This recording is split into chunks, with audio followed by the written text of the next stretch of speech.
Now, another thing that you've said, which would be quite controversial in the church world, is you said that they didn't really have sermons in New Testament churches. Can you talk about that and just explain what it was like, what the teaching, because the Bible does talk about teaching, and even the word preaching. I sent you a couple of verses that I was thinking of, 1 Timothy 4:13 and 2 Timothy 4 verse 1 to 2. Maybe you can somehow incorporate that into your response. But you're saying there was literally no sermons, in the New Testament during their gatherings and so forth.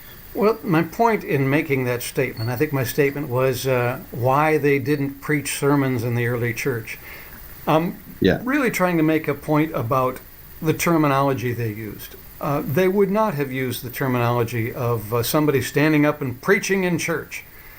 Preaching, the Greek words are kerusso and euangelizomai. These two terms are primarily used to refer to evangelistic activity. This is what, when Paul went into a synagogue, he would be proclaiming the gospel. Jesus he's kerusso.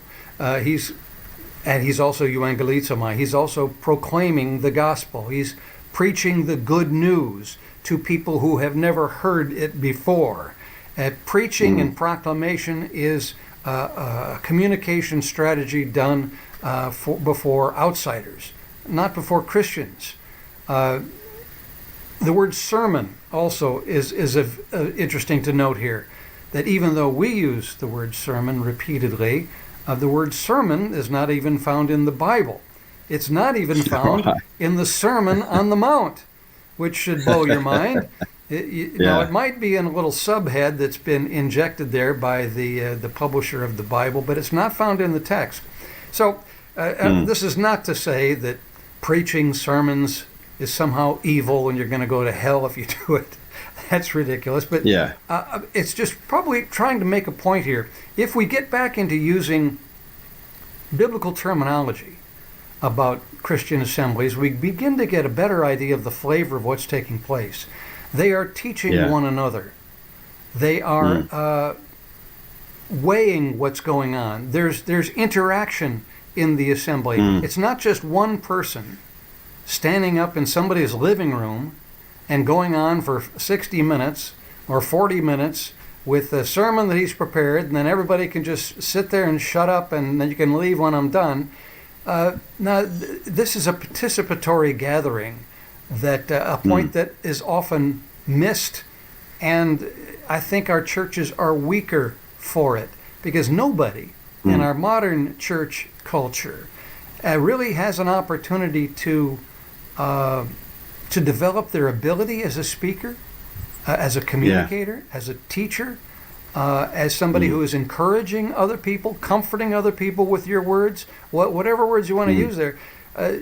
We don't get that opportunity except to chit-chat about the football game before or after the service, right?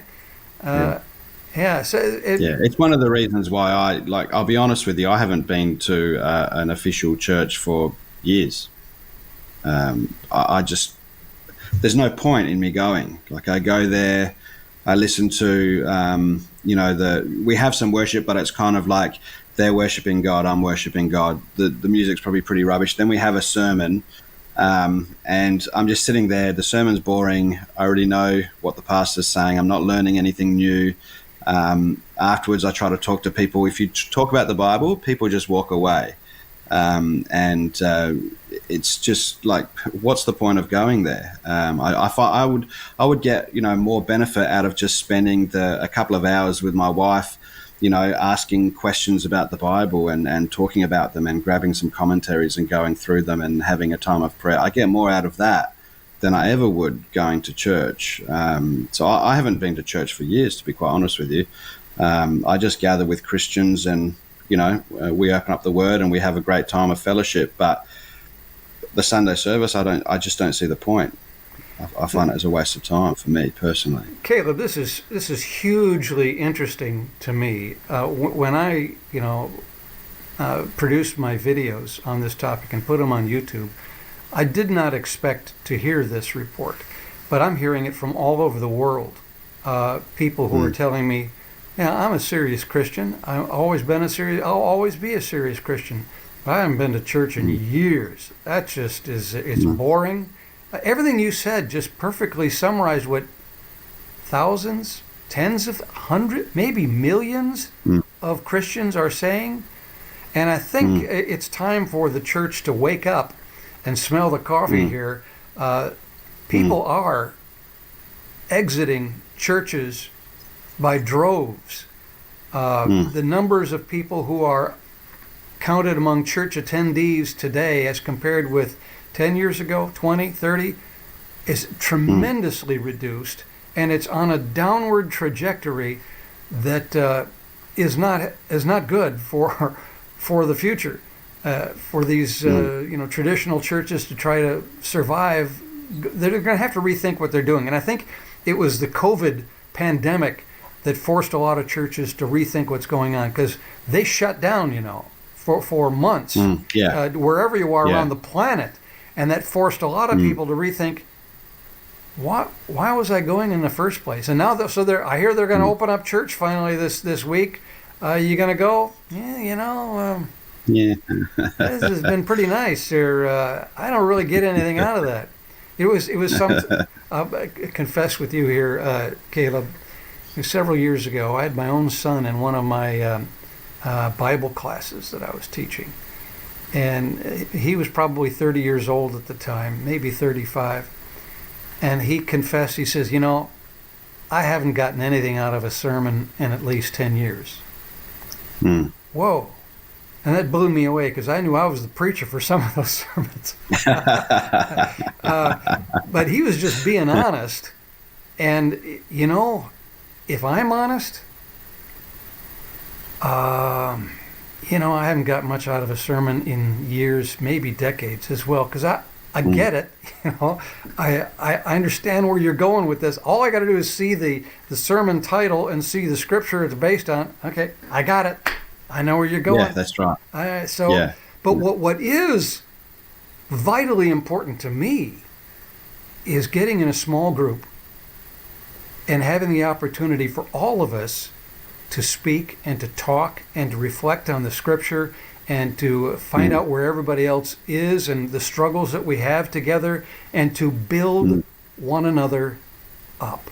And that's the purpose of the assembly in the first place, and anymore, it's in the last place of what churches are doing, because nobody gets to talk except for that guy who has prepared. We paid him to prepare that thing, by the way. We paid him to speak for 40 minutes. We even expect it, and there's a whole bunch of people who are going to criticize him if he goes less than the specified amount of time that we expect him to preach. So we're our own worst enemy here. We're causing our own demise of formal Christianity as we know it in the modern age. I don't know if we planned to go down that path, but frankly, Caleb, this is probably the most beneficial part of my research, is realizing what church was supposed to be and what it isn't anymore.